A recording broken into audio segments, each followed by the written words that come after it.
কি রে আরিয়ান, দরজার কাছে চোরের মতো দাঁড়িয়ে আছিস কেন? আয়, এই খাটে এসে বস। আয়, আমাকে একটু আদর কর। উফ, তোর আদর খাবার জন্য মনটা কেমন কেমন করছে। তিথি আপু, আমি আমি আজ পাশের ঘরে গিয়ে ঘুমাতে পারি? আমার খুব ভয় লাগছে। তিথি আপু? খবরদার আরিয়ান, আমি এখন তোর বউ। এই বাসর ঘরে আপু ডাকলে তোর জিভ ছিঁড়ে দেব। আয় বলছি আমার কাছে। না, আমি আসবো না। তুমি অনেক দুষ্টু। তুমি আমাকে সব সময় মারো। আজকেও তুমি আমাকে কিছু একটা করবে। আমি এই বিয়ে মানি না। মানিস না মানে? কাজের সামনে কবুল বলেছিস, সই করেছিস। এখন আমি তোকে জোর করে মানাবো। তোকে আজ আমি দেখাবো বড় আপুরা কেমন রোম্যান্স করে। আয় কাছে। গ্রামের নিস্তব্ধ রাত, চারিদিকে ঝিঝি পোকার ডাক আর বৃষ্টির হালকা টিপ টিপ শব্দ। আরিয়ানার ঘরের ভেতরটা আজ রজনীগন্ধা তীব্র গন্ধে মোমো করছে, কিন্তু সেই গন্ধ আরিয়ানের নাকে বিষের মতো লাগছে। 18 বছরের এই কিশোর আজ এক ঝড়ের কবলে পড়েছে। আরিয়ান আজই ইন্টারমিডিয়েট শেষ করেছে। জন্মনে ফুটবল প্রেমী ছেলেটার চোখে ছিল রঙিন স্বপ্ন, কিন্তু কয়েক ঘন্টার আগের এক অঘটন সব উলটপালট করে দিল। পাশের বাড়ি দাপুটে বড় আপু তিথি, যাকে আরিয়ান বাঘিনীর মতো ভয় পায়, সে আজ আরিয়ানের ঘরে বেনারসি পরে বসে আছে। মাত্র কয়েক ঘন্টা আগের কথা, আরিয়ানের বাড়িতে একটা জটলা। তিথির বিয়ে ঠিক হয়েছিল শহরের এক ব্যবসায়ীর সাথে, কিন্তু বিয়ের আসরে জানাজানি হলো লোকটা পাচারকারী চক্রের সাথে জড়িত এবং তার আগেও 2টি বিয়ে করেছে। তিথির বাবা এই অপমানে এবং সম্মানের চিন্তায় সেখানে হার্ট অ্যাটাক করলেন। পাড়ার লোকজন ছিছি করতে লাগলো। তিথির বাবা আরিয়ানের বাবার হাত ধরে ডুকরে কেঁদে উঠলেন। দোস্ত, আমার মেয়েটার মান সম্মান আজ ধুলোয় মিশে গেল। সমাজ আমাদের বাঁচতে দিবে না। তুই কি তোর আরিয়ানের সাথে তিথির বিয়ে দিয়ে আমার মুখটা রক্ষা করবি না? আরিয়ানের বাবা এই আবেগ ঘন অনুরোধ ফেলতে পারলেন না। আরিয়ানকে ডাকা হলো। আরিয়ান তো শুনেই আকাশ থেকে পড়ল। তিথি আপু, সে তো তার চেয়ে 6 বছরের বড়। সবসময় আরিয়ানের কানে চিমটি কাটা আর ধমক দেওয়া ছিল তার কাজ। আরিয়ান অনেক আপত্তি করল। বাবা, আমি এই বিয়ে করব না। তিথি আপু আমার চেয়ে অনেক বড়। আমি তো ওকে ভয় পাই। বাবারে, তুই না করলে এই পরিবারটা শেষ হয়ে যাবে। মানুষের অভিশাপ আমাদের ঘর পুড়িয়ে দেবে। মায়ের কথা রাখ বাবা। আরিয়ান নিরুপায় হয়ে রাজি হলো। আরিয়ানের বাড়ির উঠোনেই তাড়াতাড়ি বিয়ের আয়োজন হলো। কাজী এলো। তিথি লাল বেনারসি পরে যখন আরিয়ানের পাশে বসলো, তখন আরিয়ান কাঁপছিল। বিয়ের প্রসেস ছিল খুব সংক্ষিপ্ত। দেনমোহর ঠিক হলো 5 লাখ। কাজী খাতা খুলে আরিয়ানকে সই করতে বললেন। আরিয়ান যখন কাপা কাপা হাতে কলম চালালো, তখন তার মনে হলো সে নিজের জেলের পরোয়ানায় সই করছে। আরিয়ান রে, তুই জানিস না তোকে পাওয়ার জন্য আমি কত মানত করেছি। আজ সুযোগটা এমনিতেই এসে গেল। তোকে এই তিথি আপু আর কাছছাড়া করবে না। বিয়ে শেষ করে আরিয়ানকে তার ঘরে পাঠিয়ে দেওয়া হলো। ঘরে দরজা আটকে তিথি খাটে বসে আছে। আরিয়ান দরজার কোণে মূর্তির মতো দাঁড়িয়ে, আর তিথি তাকে আদর করার জন্য ওত পেতে বসে আছে। আরিয়ান তো ভয়ে শেষ। আরিয়ানের ভাবি রেশমা, মিতা এবং 2 বন্ধু বল্টু জানালার বাইরে কান পেতে আছে। তারা খিক খিক করে হাসছে। আরিয়ান রে, ঘরের ভেতর কথা শুনছিস না? বিড়াল হয়ে আছিস কেন? বাঘিনীকে সামলা। তিথি আপু, আমাদের আরিয়ান ভাই তো এখনো দুধের বাচ্চা, একটু দয়া করো কিন্তু। বন্ধু আরিয়ান, বাসরাতে সাহস হারাস না, যদিও প্রতিপক্ষ অনেক পাওয়ারফুল। কি রে আরিয়ান, খাটের তলে লুকিয়ে নাকি? শব্দ পাচ্ছি না কেন? তিথি আপু, দরজাটা একটু খোলো না, তোকে লাল শাড়িতে একটু দেখি।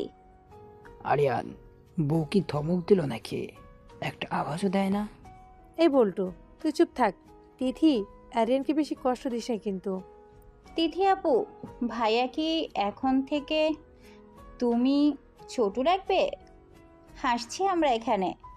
বন্ধু, আমাদের জন্য বিরিয়ানি কি সকালে পাবি নাকি বউয়ের হাতে মার খাবি? আরিয়ান, তোকে একটা টিপস দিই, বইয়ের কাছে আগে স্যালেন্ডার কর। তিথির এবার মেজাজ হারিয়ে খাট থেকে নামলো। দ্রুত জানালার কাছে গিয়ে হ্যাসকা টানে জানালা খুলে দিল। ওই, তোদের জ্বালাই কি বাসরটাও করতে পারবো না? রেশমা ভাবি, জানতো এখান থেকে। আর বল্টু, মিতা, তোরা যদি আর 1 মিনিট এখানে থাকিস, তবে গরম জল ঢেলে দেব সবার গায়ে। বাসর ঘরে আড়ি পাততে লজ্জা লাগে না? ভাগ এখান থেকে। তিথি ধপাস করে জানালা বন্ধ করে দিল। আরিয়ানের দিকে ফিরে পৈশাচিক হাসি দিল। এবার তোকে কে বাঁচাবে? এবার তোর পালা। পালাবি? দেখি কেমন পালাতে পারিস। তিথি আরিয়ানের দিকে এগোতে লাগলো। আরিয়ান ভয়ে ডাইনিং টেবিলের একপাশ দিয়ে দৌড় দিল। না, তুমি এসো না, আমি পালাবো। আমি জানালা দিয়ে লাফ দেব। দেখি কেমন লাফ দিস। তিথি আরিয়ানকে জাপটে ধরতে গেল। আরিয়ান নিচু হয়ে পাশ কাটিয়ে আলমারির ওপাশে গেল। তিথি খিলখিল করে হাসছে। তার বেনারসির আঁচল মাটিতে লুটাচ্ছে। ছোটু, যতই পালাবি তত আমার উত্তেজনা বাড়বে।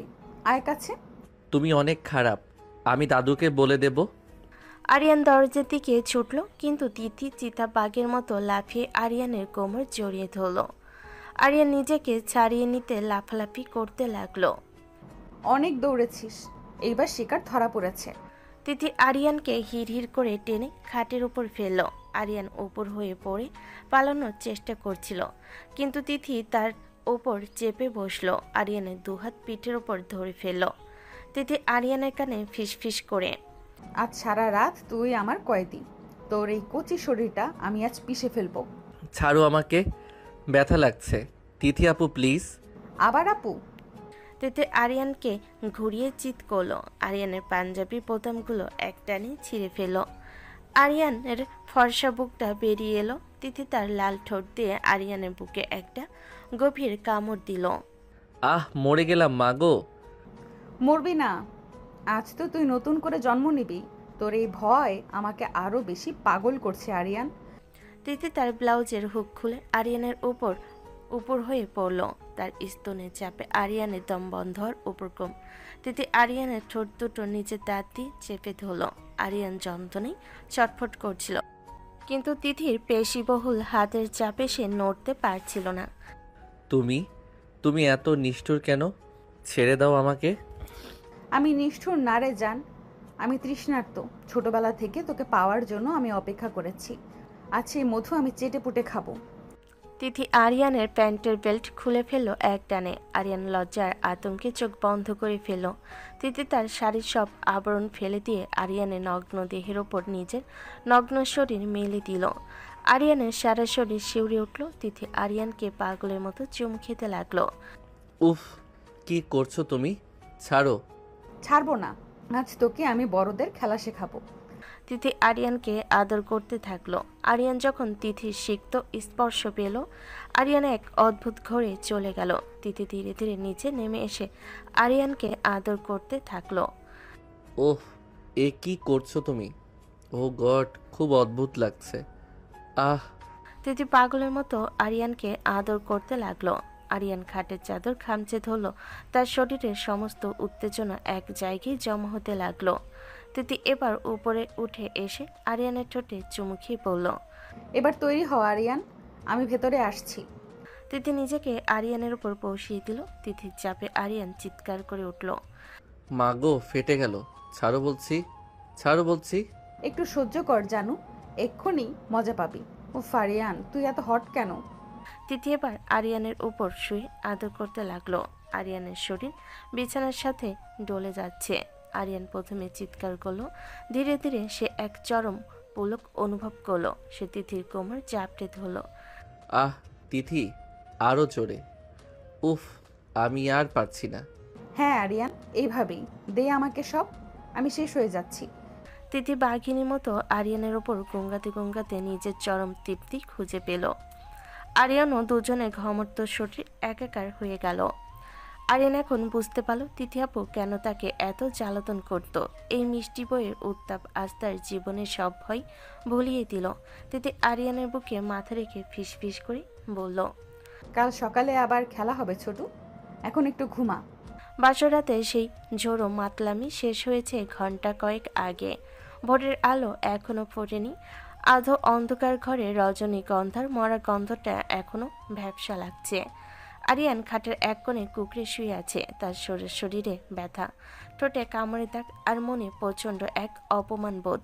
পাশে অঘরে ঘুমোচ্ছে তিথি। তিথি গায়ের চাদরটা একপাশে সরে গেছে, কিন্তু আরিয়ান সেদিকে তাকাতেও ঘৃণাবোধ করছে। তার কাছে এই বিয়েটা একটা দুঃস্বপ্ন। সে মনে মনে ভাবছে এই মেয়েটা তাকে ভালোবাসে না, সে শুধু নিজের গায়ে জোর দেখিয়েছে। ছি, আমি কি এতই অপদার্থ? একটা মেয়ের কাছে এভাবে হেরে গেলাম। ও তো আমার বউ নয়, ও একটা ডাইনি। আমি কোনোদিন ওকে মনে মনেও বউ হিসেবে মানব না। আমাকে জোর করে কবুল বলানো হয়েছে, জোর করে বাসর করানো হয়েছে। আমি এই ঘর থেকে পালাবো। সকাল 7টা। আরিয়ানের দরজায় ধূপধাপ শব্দ। বাইরে সেই আড়িপাতা বাহিনী এখন পূর্ণ উদ্যমে হাজির। রেশমি ভাবি, মিতা, বল্টু আর সাথে যোগ দিয়েছে পাড়ার বড় ভাই কাশেম। ওরে ও আরিয়ান, বেলা তো অনেক হলো, এবার দরজা খোল। বাসর গিয়ে এখন মধুপুর হয়ে গেল নাকি?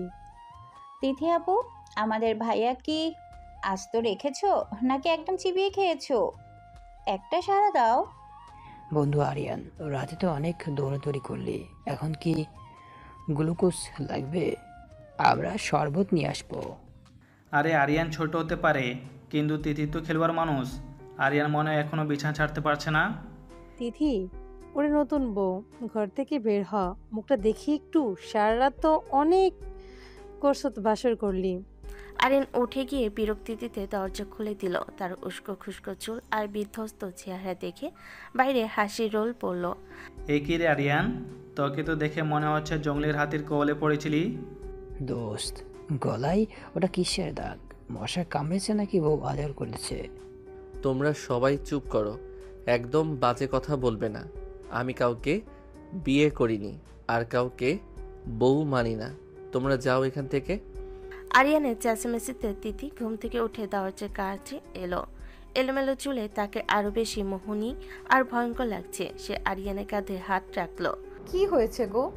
সকালবেলা আমার বরের ওপর এত চেঁচামেচি কিসের? আরিয়ান তিথির হাতটা ঝটকা মেরে সরিয়ে দিয়ে বলে, আমাকে একদম ছোবে না তুমি। তোমার লজ্জা করে না? সবার সামনে আদিক্ষেতা দেখাচ্ছ। তুমি আমার কেউ নও। দেখলে তো, কাল রাত থেকে আদর পেয়ে ছেলেটা পাগল হয়ে গেছে, এখন আদরের রাগ দেখাচ্ছে। তোমরা যাও তো, আমি একটু ওকে ঠান্ডা করি। ওহো, তিথি আপু তো দেখি পুরোই কন্ট্রোলে নিয়েছে। চল চল, এদের প্রাইভেসি দেই। আরিয়ান, বউকে বেশি টর্চার না বাবা, রাতে কিন্তু আবার বিপদে পড়বি। সবাই হাসতে হাসতে চলে গেল। তিথি দরজা বন্ধ করে আরিয়ানের দিকে ফিরল। আরিয়ান তখন রাগে ফুঁসছে। তুই আমাকে যতই অবজ্ঞা করিস আরিয়ান, তুই এখন আমার।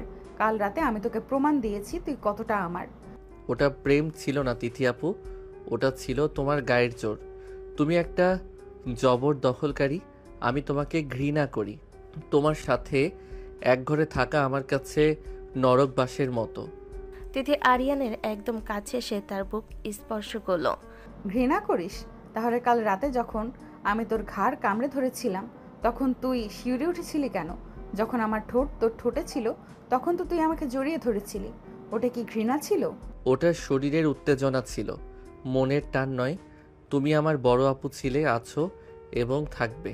আমি অন্য কাউকে ভালোবাসবো, তাকেই বউ বানাবো। তোমাকে আমি ডিভোর্স দেব। তিথির চোখে আগুন জ্বলে উঠল। সে এক ঝটকায় আরিয়ানকে দেওয়ালের সাথে চেপে ধরল। তার শরীরের উত্তাপ আরিয়ান আবার অনুভব করতে পারছে। ডিভোর্স? হ্যাঁ, তো সাহস তোর? এই ঘরে একবার যখন ঢুকেছিস, বের হওয়ার রাস্তা আমি বন্ধ করে দিয়েছি। তুই আমার ছোট, তুই আমার খেলনা। আমি তোকে যেইভাবে ইচ্ছে ব্যবহার করব।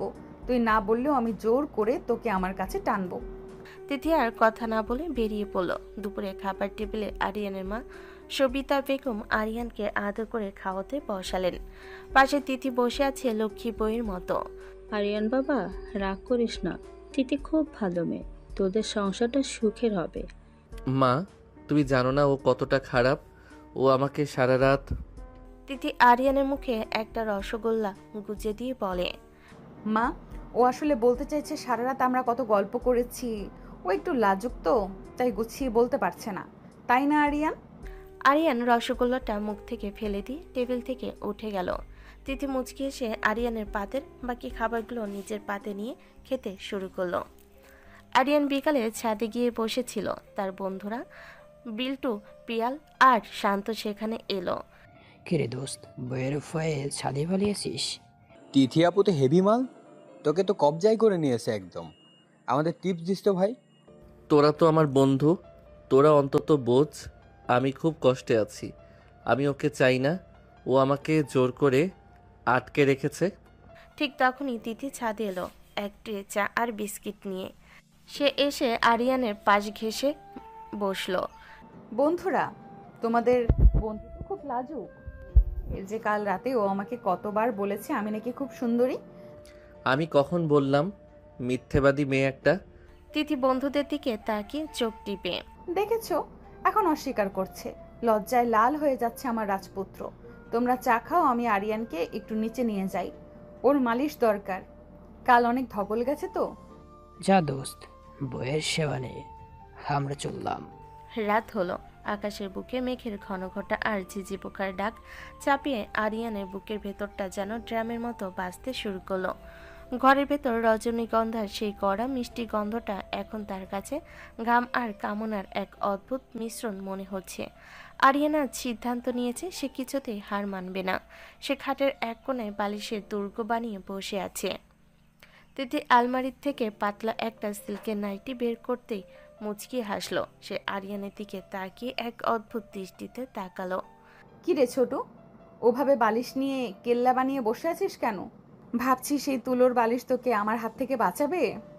আরিয়ান বালিশটা আরো শক্ত করে জড়িয়ে ধরে। দেখো তিথি আপু, কাল রাতের ঘটনাটা ছিল একটা অ্যাক্সিডেন্ট। আমি ওটা ভুলে যেতে চাই। তুমি আজ ওই সোফায় শোবে আর আমি এখানে। আমাকে একদম টাচ করবে না বলে দিচ্ছি। তিথি নাইটিটা পরে আরিয়ানের সামনে দাঁড়িয়ে নিজের ভেজা চুলগুলো ছাড়লো। সে আরিয়ানের ভয়র্ত মুখ দেখে বেশ মজা পাচ্ছে। বাপ রে, চুনোপুটির তো দেখি খুব সাহস। বিয়ের 24 ঘন্টা পার হতে না হতেই বউকে সোফায় পাঠাচ্ছিস। আর কি যেন বললি আপু? তিথি ধীরে ধীরে পা টিপে টিপে খাটের দিকে এগিয়ে এলো। তার পরনে নীল পাতলা নাইটিটা শরীরের সাথে লেপ্টে আছে। আরিয়ান ঢোক গেল। সে তাকাতে চাইছে না, কিন্তু তার চোখ অবাধ্য হয়ে তিথির অনুক্ত শরীর আর গলা সেই কালকের লাল দাগটার দিকে চলে যাচ্ছে। তুমি কাছে আসছো কেন? আমি চিৎকার করব কিন্তু। মা বাবা পাশের ঘরেই আছেন। চিৎকার করবি? কর না, মা বাবা শুনলে খুশি হবেন যে তাদের ছেলে বাসর রাতের পর দ্বিতীয় রাতেও খুব অ্যাক্টিভ। ভাবি আর মিতারা তো দরজার বাইরেই কান পেতে আছে হয়তো। তুই চিৎকার করলে ওরা ভাববে আমি বুঝি তোকে আদর করে মেরে ফেলছি। ঠিক তখনই জানালার ওপাশ থেকে মিতার ফিসফিসানি শোনা গেল। ওরে আরিয়ান ভাইয়া, এখনো লড়াই শুরু করনি? তিথি আপু, আমরা কিন্তু স্কোর বোর্ড নিয়ে বসে আছি। দোস্ত, আজ রাতে কি হাফ সেঞ্চুরি হবে নাকি আবার ক্লিন বোর্ড? তোরা যা এখান থেকে, তোদের কোনো কাজ নেই। তিথি খাটের উপর উঠে বসলো। সে আরিয়ানের খুব কাছে গিয়ে বসলো। ওদের কথা বাদ দে, ওরা তো বিনোদন চায় আর আমি চাই তোকে। তিথি হুট করে আরিয়ানের হাতে বালিশটা কেড়ে নিয়ে মেঝেতে ছুঁড়ে ফেলে দিল। আরিয়ান পালানোর চেষ্টা করতে তিথি তার লুঙ্গির কোনা খপ করে ধরে ফেল। আরে আরে লুঙ্গি ছাড়ো, ছি, তুমি কি রকমের মেয়ে, সম্মান নেই তোমার। তিথি টান দিয়ে আরিয়ানকে নিচে বুকের উপর ফেলে দিল। আরিয়ান তার শরীরে চাপে একদম থমকে গেল। বউয়ের কাছে স্বামীর আবার লজ্জা কিসের রে বলত? তুই যত বেশি বাধা দিবি আমাকে তত বেশি নেশা লাগবে। কাল রাতে তো মাত্র শুরু ছিল, আজ তোকে আমি আসল রোম্যান্স শেখাবো। আমি শিখতে চাই না, আমি পড়তে চাই, আমি বড় হতে চাই। আমাকে ছেড়ে দাও। তিথি আরিয়ানের ঘাড়ের কাছে মুখ নিয়ে তপ্ত নিঃশ্বাস ফেল। আরিয়ান শিউরে উঠল। পড়বি তো বটেই, আজ আমি তোকে শরীর তত্ত্ব পড়াবো। প্র্যাকটিক্যাল ক্লাস হবে ছোটু। তিথি আরিয়ানের গেঞ্জির ভিতর হাত ঢুকিয়ে তার পিঠে নখ দিয়ে হালকা করে আঁচড় কাটল। আরিয়ান এক অদ্ভুত ঘোরের মধ্যে তলিয়ে যেতে শুরু করলো। বল, তুই কি আমাকে একটুও চাস না? তোর শরীর তো বলছে অন্য কথা। দেখ তোর হার্টবিট কেমন পাগলের মতো লাফাচ্ছে। ওটা ভয়ের চোটে, তুমি আমাকে ভয় দেখাচ্ছ। ভয়? আচ্ছা, তবে এই ভয়টা উপভোগ কর। তিথি এবার আরিয়ানকে বিছানায় শুইয়ে দিয়ে তার উপর চড়ে বসলো। আরিয়ানের দুই হাত তার মাথার উপরে চেপে ধরলো। তুই আমাকে বউ মানবি না, তাই তো? আচ্ছা, মানতে হবে না, কিন্তু আমার এই আদরের অত্যাচার তোকে সহ্য করতেই হবে। তুই আমার আরিয়ান। তুমি ডাইনি। উফ, ছাড়ো, তোমার নখ লাগছে। এই ডাইনির বিষেই আজ তুই নীল হয়ে যাবি। তিথি আরিয়ানের ঠোঁটে এক দীর্ঘ এবং উগ্র চুম্বন শুরু করলো। আরিয়ান প্রথমে মুখ সরিয়ে নেওয়ার চেষ্টা করলো। তিথির জিভের কৌশলী ছোঁয়ায় সে অবশ হয়ে এলো। তিথি চুমু থামিয়ে আরিয়ানের গেঞ্জিটা টেনে খুলে ফেলল। তিথি প্লিজ, আমি পারবো না, আমি ছোট। তিথি নিজের নাইটির ভিতরে খুলতে খুলতে আরো উত্তেজিত হয়ে উঠল। ছেলেরাই তো বেশি এনার্জি রাখে। আজ আমি তোকে ছাড়বো না যতক্ষণ না তুই বউ বলে চিৎকার করবি। তিথি তার নাইটিটা গা থেকে সরিয়ে দিল। আরিয়ানের চোখের সামনে এক পূর্ণ যৌবনা নারী। আরিয়ান চোখ বন্ধ করে ফেলল, কিন্তু তিথি তার চিবুক ধরে মুখটা নিচের দিকে ফেরালো। চোখ বন্ধ করিস কেন? দেখ আমাকে, তোর এই বড় আপুটাই এখন তোর সব। তিথি আরিয়ানের উপর উপর হয়ে পড়ে তার সরাসরি জিভ দিয়ে সিক্ত করতে লাগলো। আরিয়ান এক অদ্ভুত কামনার জ্বালায় ছটফট করতে লাগলো। তিথি এবার আরো নিচে নেমে এলো। সে আরিয়ানকে জড়িয়ে ধরে খামচাতে লাগলো। উফ, ওটা কি করছো? লাগছে। ভালো লাগছে? তবে আরো ভালো লাগবে। তিথি আরো ব্যাকুল হয়ে আদর করতে থাকলো। আরিয়ান বিছানার চাদর খামচে ধরল। তার শরীরের প্রতিটি কোষে এক তীব্র শিহরণ বয়ে গেল। তিথি, উফ, আরো আরো জোরে, আমি মরে যাব। মরবি কেন? এখন তো আসল সুখ বাকি। তিথি এবার নিজেকে আরিয়ানের উপর শুয়ে পড়ল। ওরে বাবারে। তিথি ঘামতে ঘামতে আদর করতে থাকলো। তার শরীরের প্রতিটি গতি আরিয়ানকে এক চরম শিখরে দিকে নিয়ে যাচ্ছে। সহ্য কর আরিয়ান।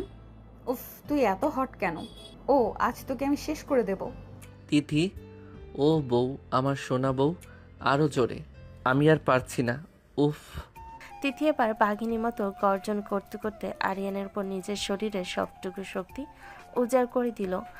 আরিয়ানও তার কোমরের তাল মিলিয়ে তিথিকে সঙ্গ দিতে লাগলো। বল আমি কে? বল, তুই আমাকে বউ হিসেবে মানিস? হ্যাঁ, তুমি আমার বউ, তুমি আমার সব। উফ তিথি। আরিয়ান তিথিকে জড়িয়ে ধরল শক্ত করে। তিথিও এক চরম অতৃপ্ত তৃপ্তিতে আরিয়ানের বুকের ওপর এলিয়ে পড়ল। দুজনের ঘমত্ব শরীর তখন একাকার।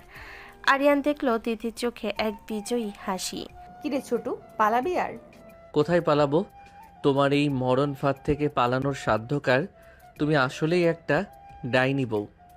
তিথি হাসলো এবং আরিয়ানকে আরো নিবিড়ভাবে জড়িয়ে ধরল। আরিয়ান মনে মনে বুঝলো সে মুখে যাই বলুক, এই অবাধ্য বড় আপুটার কাছে সে আর জীবনের জন্য হেরে গেছে। বাইরে বৃষ্টির শব্দ আরো জোরালো হলো, যেন প্রকৃতির এই মিলনকে তারা স্বাগত জানাচ্ছে। ভোরের নরম আলো আরিয়ানের মুখে এসে পড়েছে, কিন্তু তার শরীর যেন খাটের সাথে লেপ্টে আছে। গত রাতে সেই ম্যারাথন লড়াইয়ের পর তার কোমরের হাড়গুলো মনে হচ্ছে কেউ খুলে আবার ভুলবশত জোড়া দিয়েছে। আরিয়ান চোখ খুলতেই দেখলো তিথি তার বুকের ওপর কোণে ভর দিয়ে শুয়ে এক মনে তার মুখ দেখছে। তিথির চুলগুলো আরিয়ানের নাকে সুরসুরি দিচ্ছে। কিরে ছোটু, ঘুম ভাঙলো নাকি আরো এক রাউন্ড আদর খাবি? কাল তো খুব বড় বড় কথা বলছিলি, এখন দেখি চোখ মেলাতেও কষ্ট হচ্ছে। আরিয়ান বিরক্ত হয়ে চাদরটা গলার কাছে টেনে বলে, তুমি শরত তিথি আপু, সকাল সকাল আমার উপর ওভাবে চড়ে আছো কেন? যাও নিচে গিয়ে চা করো। আপু? এখনো আপু? কাল রাতে যখন আমার ভেতরে ঢুকে চিৎকার করছিলি তখন তো অন্য নাম ধরে ডাকছিলি। আর চা আমি কেন করব? আজ থেকে তুই আমার জন্য চা করবি। মনে রাখিস, তুই এখন বিবাহিত পুরুষ আর আমি তোর বস। বিয়ের পর বউই বস বাড়ির। তিথি হুট করে চাদর একটানে সরিয়ে দিল। আরিয়ান দেখলো সে একদম বিবস্ত, শুধু একটা গামছা কোনো মতে পেঁচানো। তিথি তার শাড়ির আঁচলটা ঠিক করতে করতে আলমারি থেকে আরিয়ানের একটা জিন্স আর টি শার্ট বের করলো। এই নে, এগুলো পর। আজ থেকে বাড়িতে লুঙ্গি পরা নিষেধ। কেন? আমার বাড়িতে আমি যা খুশি পরবো, লুঙ্গি আরাম। তিথি আরিয়ানের একদম কাছে এসে তার গলা সেই কালকের কামড়ে তাকে আঙ্গুল বুলিয়ে বলে, লুঙ্গি পরলে আমার খুব সুবিধা হয় রে আরিয়ান, যখন তখন হরকতে ইচ্ছে করে। তুই যদি নিজেকে সামলাতে চাস তবে প্যান্ট পর, না হলে কিন্তু এক্ষুনি আবার শুরু করব। তুমি একটা আস্ত জানোয়ার, লজ্জা শরম কিচ্ছু নেই তোমার। আমার লজ্জা দিয়ে কি হবে? তুই লজ্জা পেলেই তো আমার মজা। যা এবার বাথরুমে গিয়ে ফ্রেশ হয়ে আয়। দেরি করলে কিন্তু আমি গিয়ে তোকে নগ্ন করে গোসল করিয়ে দিব। আরিয়ান আতঙ্কে দ্রুত প্যান্ট টেনে নিয়ে বলে।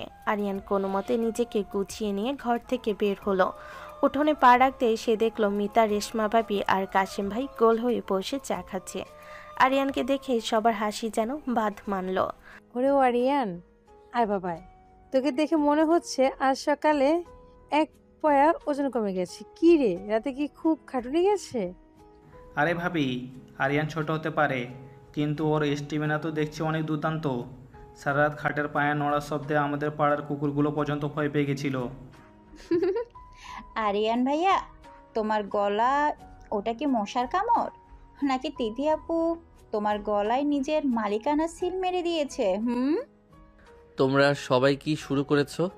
কারো কি কোনো কাজ নেই? আমি মশার কামড় খাই আর বাঘের কামড় খাই, তাতে তোমাদের কি? ঠিক তখন তিথি হাতে এক বালতি ভেজা কাপড় নিয়ে বিদর্পে বেরিয়ে এলো, তার চোখের চাহনিতে একটা দাপট। কি গো কাশেম ভাই, রেশমা ভাবি, আমার বরকে নিয়ে খুব হাসাহাসি হচ্ছে। কাল রাতে আমরা কি করেছি না করেছি সেটা আমাদের ব্যাপার। আর মিতা, তোর যদি এতই আগ্রহ থাকে তবে তোকেও একটা ছোট দেখে বর জোগাড় করে দিই। না না না তিথি, আমরা তো এমনি একটু মজা করছিলাম।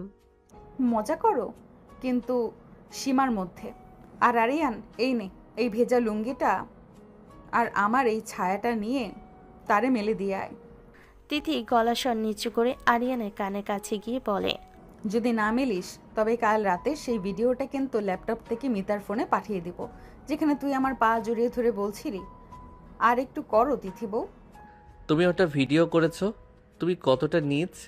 নিচ হতে পারলেই তো তোকে উঁচুতে তোলা যায়। যা কাজ কর। আরিয়ান বাধ্য হয়ে সবার সামনে দাঁতে দাঁত চেপে তিথির ছায়া আর নিজের লুঙ্গি তারে মেলতে শুরু করলো। তিথি, মিতা আর রেশমা ভাবি হাত দিয়ে মুখ চেপে হাসতে লাগলো। আরিয়ান মনে মনে ভাবলো, এই অপমানের বদলা আমি নেবই। দুপুরে খাওয়ার সময় বাড়ির সবাই একসাথে বসেছে। আরিয়ানের বাবা আজ খুব খুশি। তিনি বারবার আরিয়ানকে বড় বড় মাছের টুকরো তুলে দিচ্ছেন। খা বাবা আরিয়ান, তোর এখন শক্তির খুব দরকার। তিথি খুব ভাগ্য করে তোকে পেয়েছে। শক্তি তো ওসব চুষে নিয়ে নিয়েছে বাবা।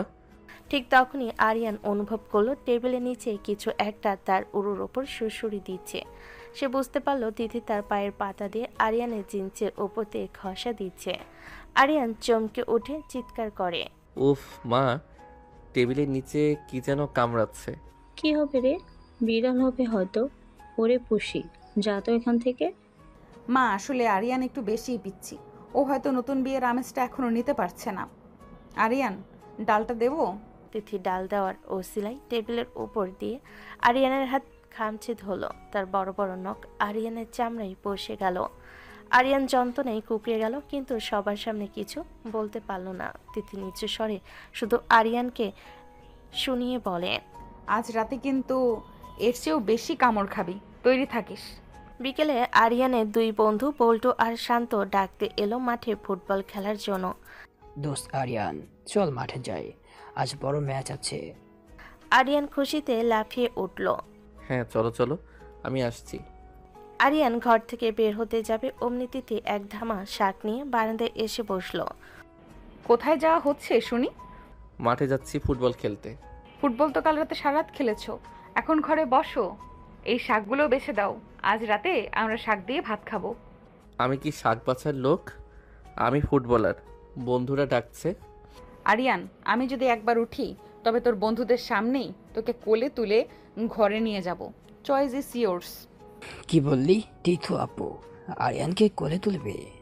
হ্যাঁ বল্টু, তোর বন্ধু তো এখন আমার পুতুল। যা, তোর আজ খেলগে। আরিয়ান এখন ঘর কন্যা শিখবে। বন্ধুরা হাসতে হাসতে চলে গেল। আরিয়ান মুখ অন্ধকার করে তিথির পাশে বসে শাক করতে লাগলো। তুমি আমাকে সবার সামনে বেইজ্জত করে ছাড়বে? বেইজ্জত না রে পাগল, আমি তোকে আদর্শ স্বামী বানাচ্ছি। শাক্যটা শেষ হলে ঘরে আয়, তোকে একটা রিওয়ার্ড দেব। কি রিওয়ার্ড? আরিয়ান সন্দেহ চোখে তাকায়। তিথি আরিয়ানের গালে একটা ভেজা চুমু খেয়ে বলে, কালকের চেয়েও বড় একটা সারপ্রাইজ। রাত 11টা। আরিয়ান আজ বুদ্ধি করেছে সে আজ তিথিকে সুযোগই দেবে না। সে ঘরে ঢুকে লেপ মুড়ি দিয়ে ঘুমের ভান করে পড়ে থাকলো। তিথি যখন ঘরে ঢুকলো তার পরনে ছিল একটা লাল রঙের জর্জেটের শাড়ি। কিরে, ঘুমের ভান করা হচ্ছে? আমার নজরে সব পড়ে, ওঠ। আরিয়ান লেপের ভেতর থেকে বলে, আমার খুব জ্বর, আমি আজ কিছু করতে পারবো না, আমাকে ঘুমাতে দাও। জ্বর? আচ্ছা, তবে তো জলপট্টি দিতে হয়। তিথি হুট করে এক গ্লাস ঠান্ডা পানি আরিয়ানের লেপের ভেতর ঢেলে দিল। আরিয়ান বাপরে বলে লাফিয়ে উঠল। তুমি আজ তো একটা পাগল, বিছানা ভিজিয়ে দিলে কেন? বিছানা ভিজলে কি হয়েছে? মেঝেতে শোবো দুজনে। আজ রাতে তোকে আমি আরো বেশি জ্বালিয়ে মারবো। তিথি আরিয়ানকে দেওয়ালের সাথে চেপে ধরল। তার হাতের বাঁধন এত শক্ত যে আরিয়ান নড়তে পারছে না। তুই যত বেশি পালাবি আমি তোকে তত বেশি জাপটে ধরবো। বল, তুই কি আমার বউ হতে রাজি আছিস? আমি বউ কেন হব? তুমি তো বউ। কি বলে এইসব? না, আজ রাতে তুই হবি আমার বউ আর আমি হব তোর বর।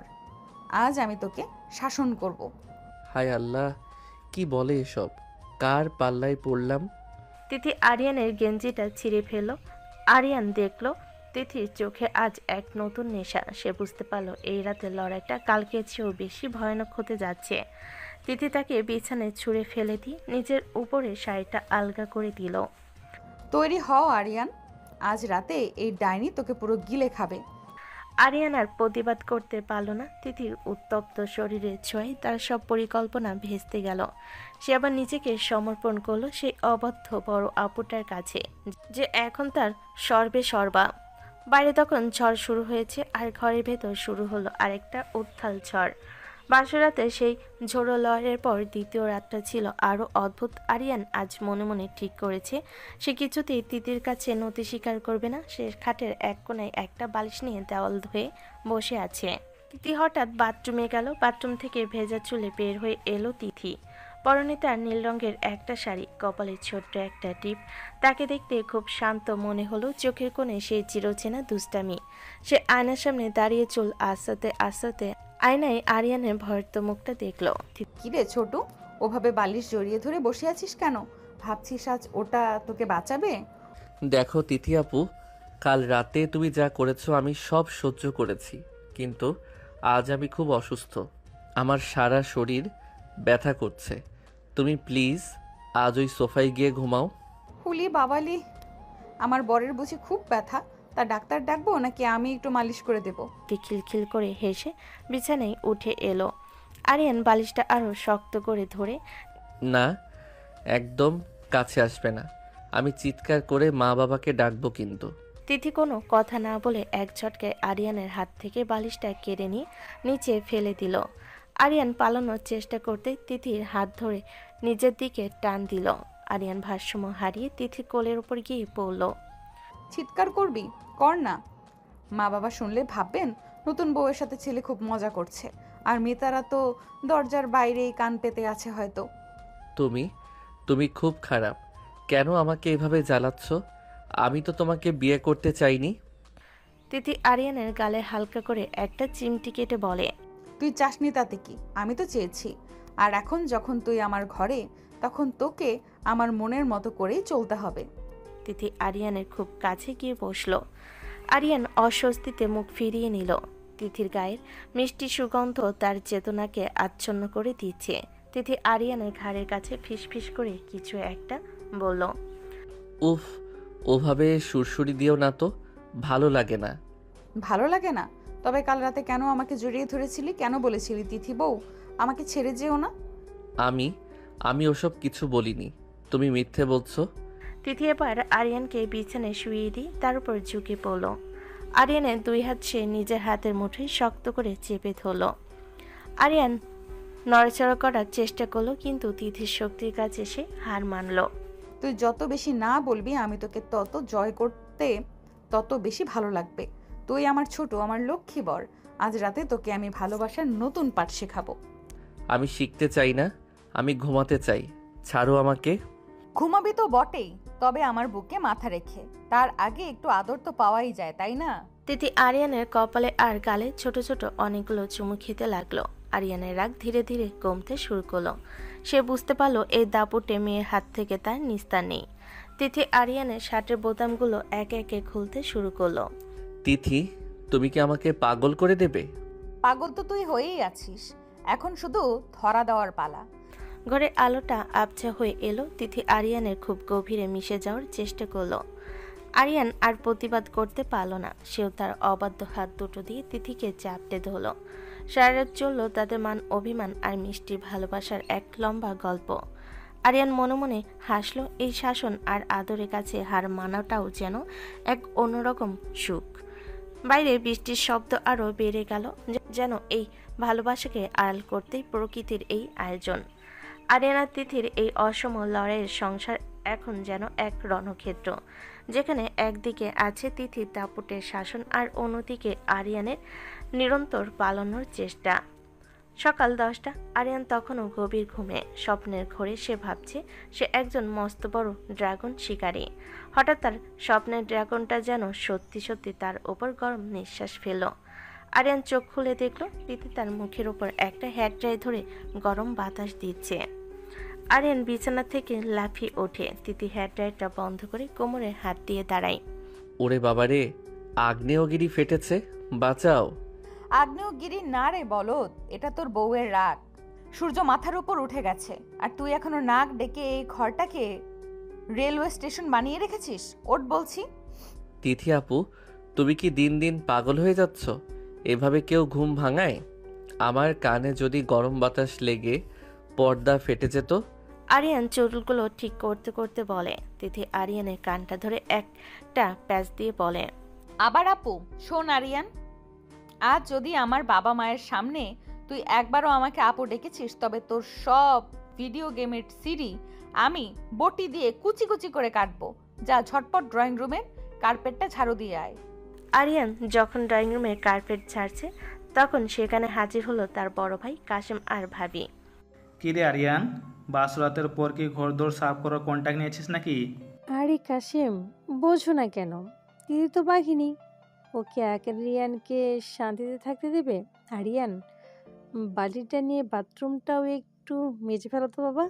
আমি কেন বাথরুম মাজবো? আমি কি এই বাড়ির কাজের ছেলে?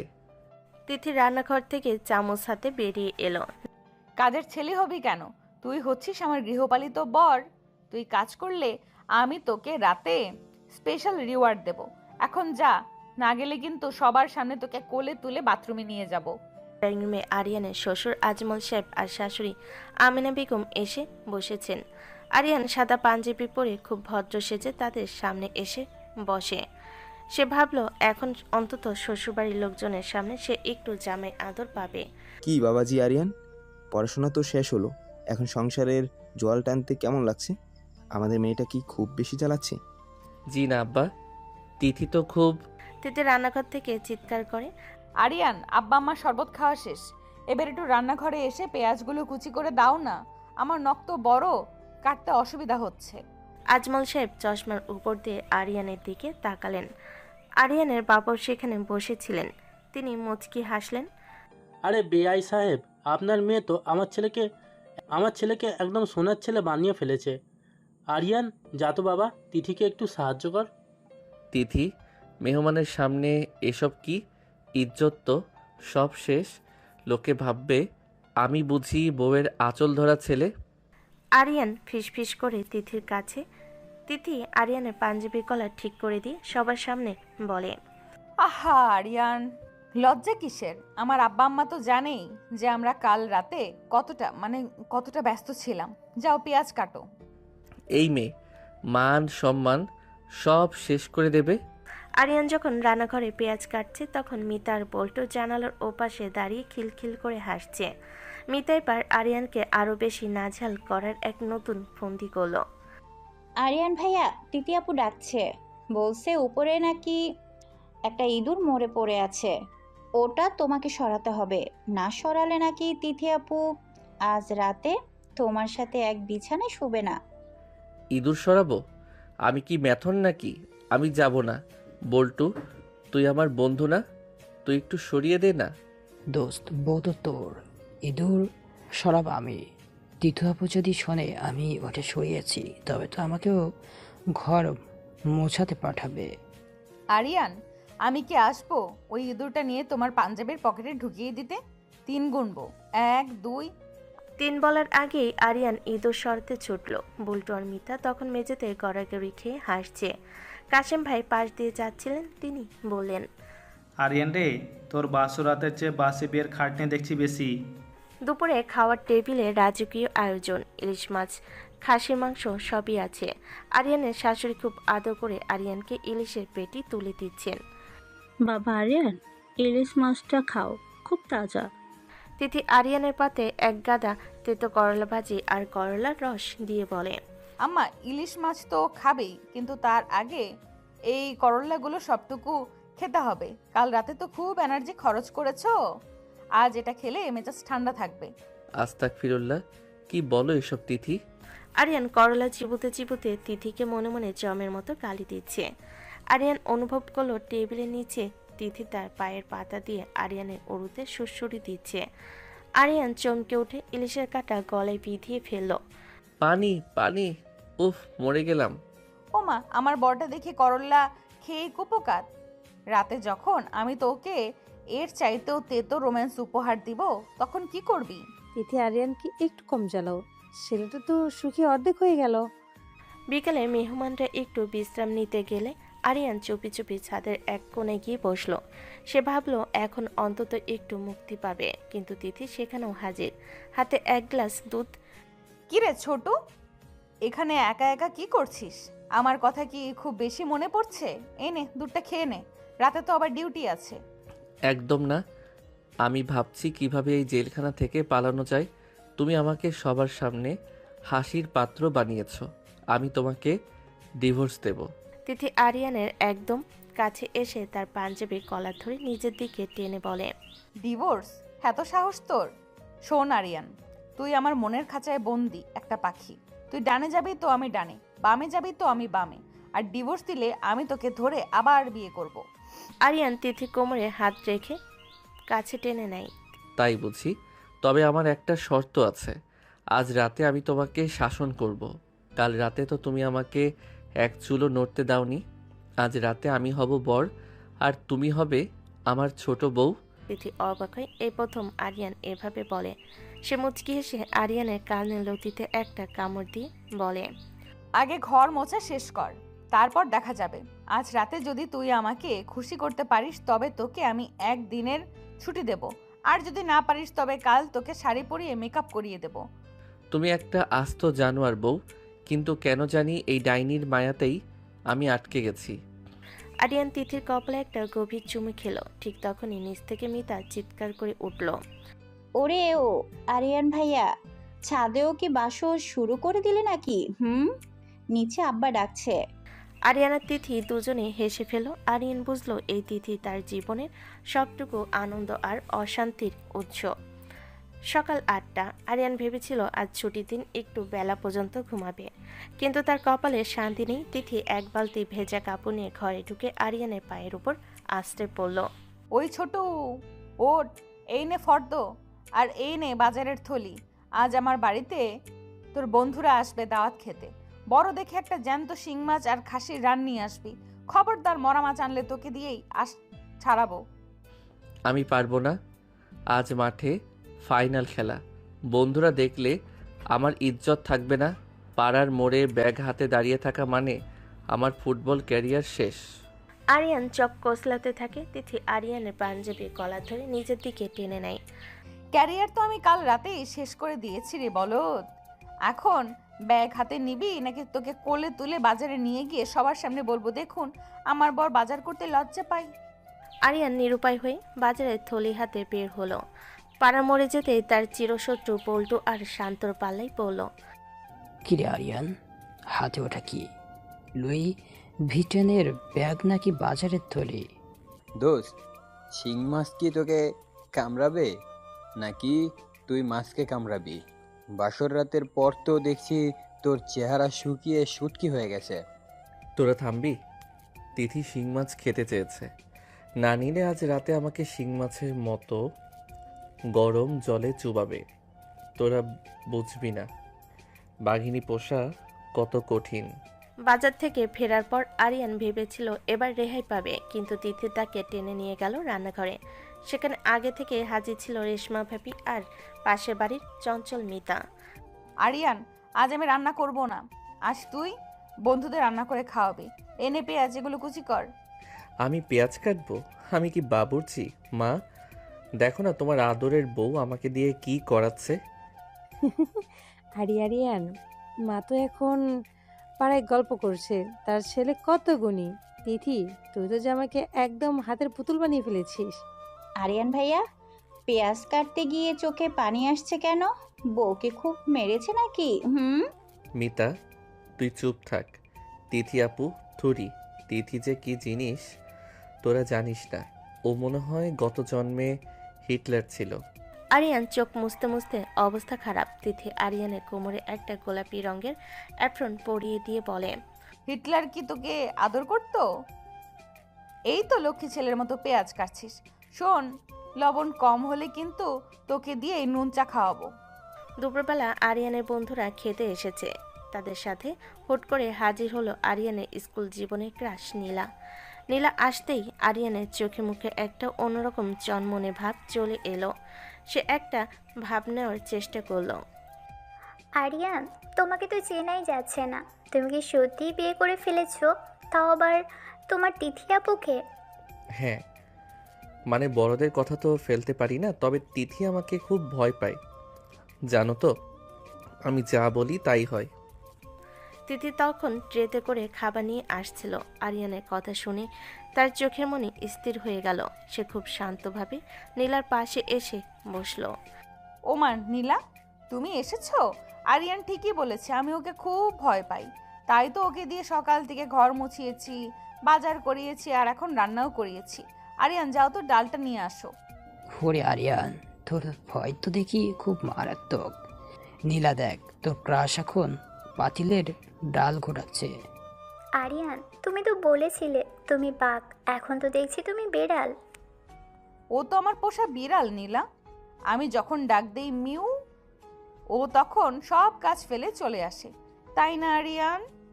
তিথি আরিয়ানের কাঁধে হাত রেখে টিপে ধরে। আরিয়ান ব্যথায় কুকড়ে গিয়ে বলে, হ্যাঁ মানে নীলা, ডালটা কিন্তু খুব টেস্টি হয়েছে, খেয়ে দেখো। সবে খেতে বসেছে। আরিয়ান নীলার পাশে চেয়ারে বসার চেষ্টা করতে তিথি তাকে টেনে নিজের পাশে বসালো। আরিয়ান, নীলা তো মেহমান, ওকে শান্ত খেতে দিক। তুই আমার পাশে বস, আমি তোকে নিজ হাতে খাইয়ে দেব। তিথি, বন্ধুদের সামনে এসব করো না, লোক হাসছে।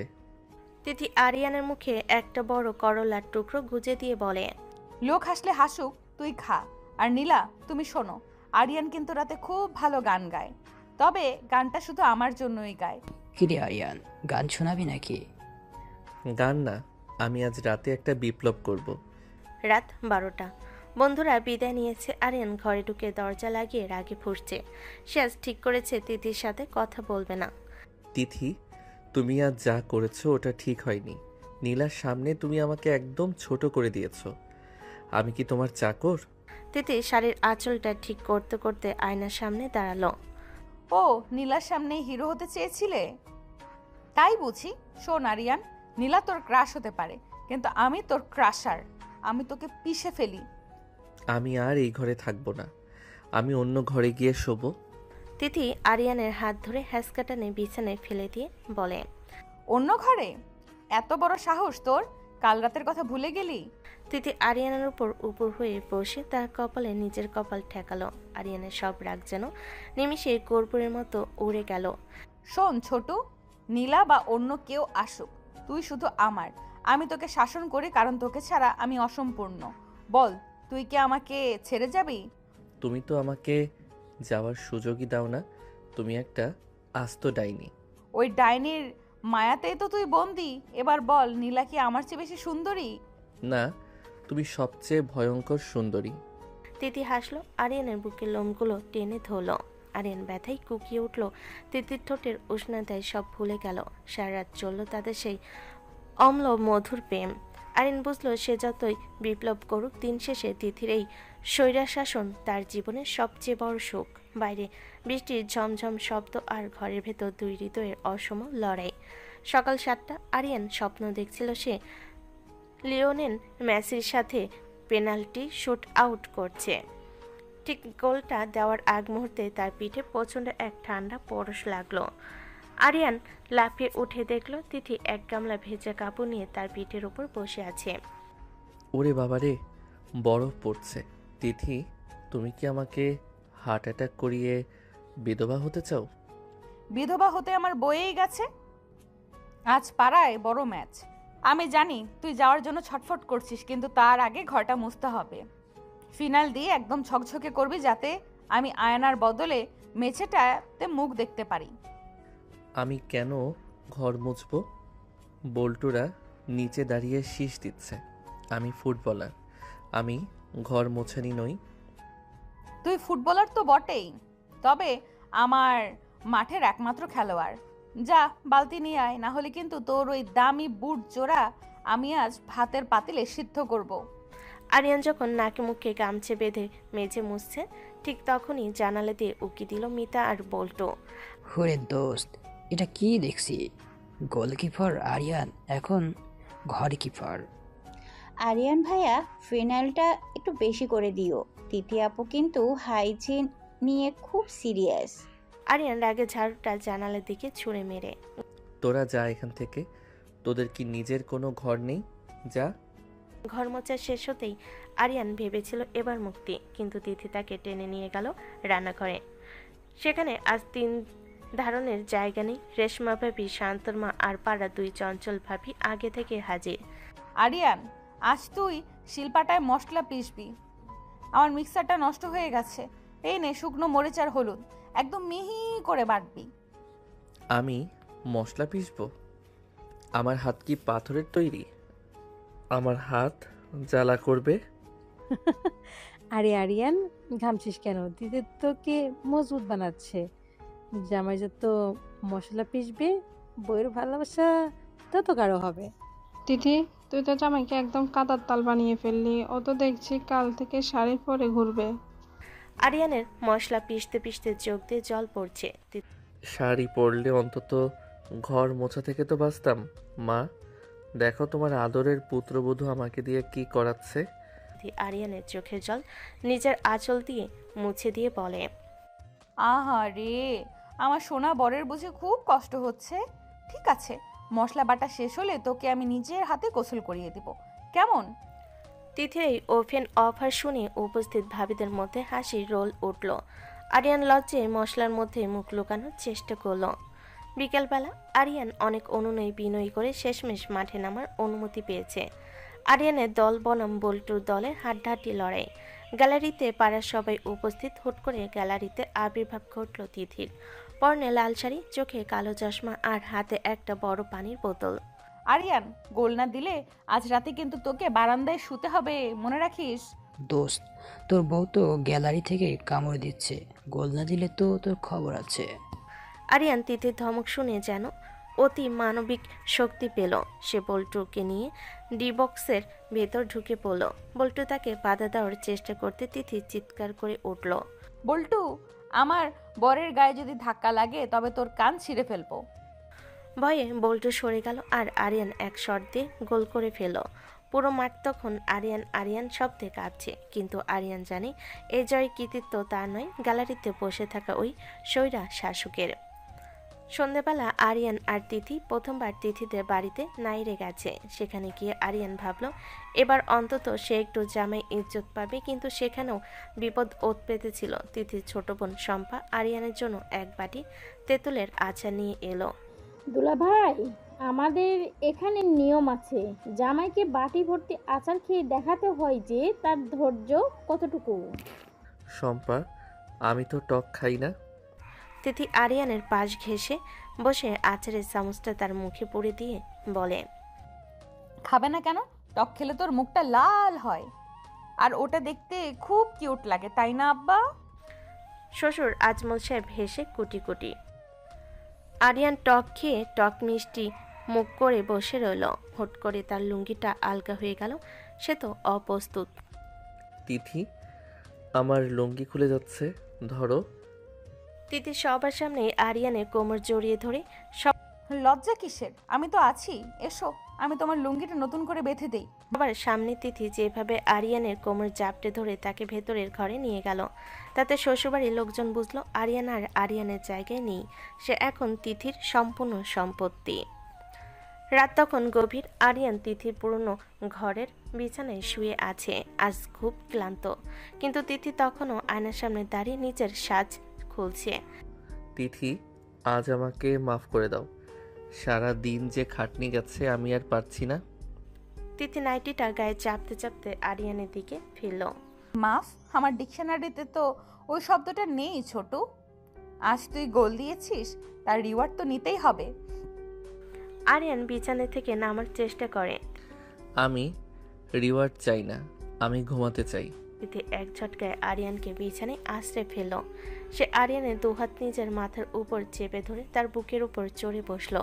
আরিয়ানের গেঞ্জিটা সে দাঁত দিয়ে কামড়ে টেনে ধরল। পালাবি কোথায়?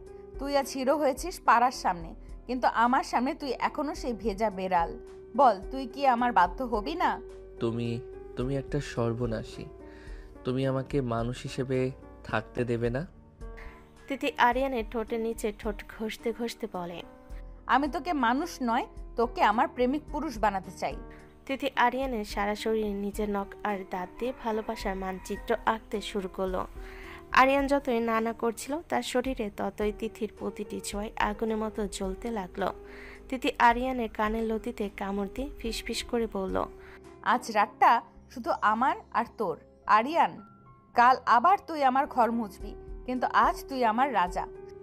তুমি জঘন্য তিথি, কিন্তু আমি তোমার এই জঘন্য ভালোবাসাতেই মরতে চাই। ঘরের আলোটা আরিয়ানের তপ্ত নিঃশ্বাসে আর তিথির তৃপ্তির হাসিতে যেন আরো উজ্জ্বল হয়ে উঠল। বাইরে ঝুম বৃষ্টি শুরু হল, যেন তারা এই অসম কিন্তু নিবিড় ভালোবাসাকে পাহারা দিচ্ছে। আরিয়ান বুঝলো এই তিথি দাপুটে যেমন ভয়ঙ্করী দাপুটে, তেমনি তার ভালোবাসার গভীরতা মাপার সাধ্য কোনো স্কেলে নেই। সে এখন আর পালানোর পথ খোঁজে না, বরং এই মায়াজালে আরো বেশি জড়িয়ে যেতে চায়। সকাল 9টা। আরিয়ান তখন স্বপ্নের ঘরে ভাবছিল সে একজন মস্ত বড় ড্রাগন শিকারী। হঠাৎ সে অনুভব করলো তার মুখে যেন হিমশীতল কোনো প্রলেপ দেওয়া হয়েছে। চোখ মুখ খুলে সে দেখল তিথি তার বুকের ওপর জাকিয়ে বসে আছে। সে এক হাতে একটা চ্যাপটা ব্রাশ আর অন্য হাতে এক বাটি হলদেটে আঠালো কাদা। একদম নড়বি না ছোট, স্পেশাল ফেস প্যাকটা শুকোতে 15 মিনিট লাগবে। বিয়ের পর তোকে একদম শুকনা শুটকির মতো দেখাচ্ছে। তিথি, তুমি কি শেষে আমার মুখে গোবর মাখাচ্ছ? ছাড়ো আমাকে। আমি ছেলে মানুষ, আমি কেন কাদা মাখবো? গোবর না রে বলদ, এটা মুলতানি মাটির টক দই আর নিম পাতার মিশ্রণ। তোর এই বাদর মার্কা চেহারাটা যদি একটু পাল্টায় তবেই আমার শান্তি। এই নে, চোখের নিচে এই শসা দুটো রাখ। ঠিক সেই মুহূর্তে ড্রয়িং রুমে দরজা ঠেলে ভেতরে ঢুকলো পল্টু, শান্ত আর মিতা। তারা আরিয়ানকে এই অবস্থায় দেখে হাসতে হাসতে মেঝেতে গড়াগড়ি খেতে শুরু করলো। ওরে মাগো আরিয়ান, তুই কি শেষমেশ মিশরের মমি হওয়ার ট্রেনিং নিচ্ছিস নাকি? তোকে তো দেখে মনে হচ্ছে মাটি দিয়ে বানানো কোনো মূর্তি। আরিয়ান ভাইয়া, তোমাকে তো একদম সেই হরর মুভির জম্বিদের মতো লাগছে।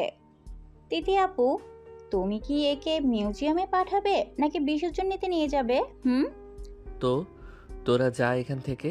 তিথি, এদের সরাও বলছি। আমার ইজ্জত কি আর ধুলোয় মিশতে বাকি আছে?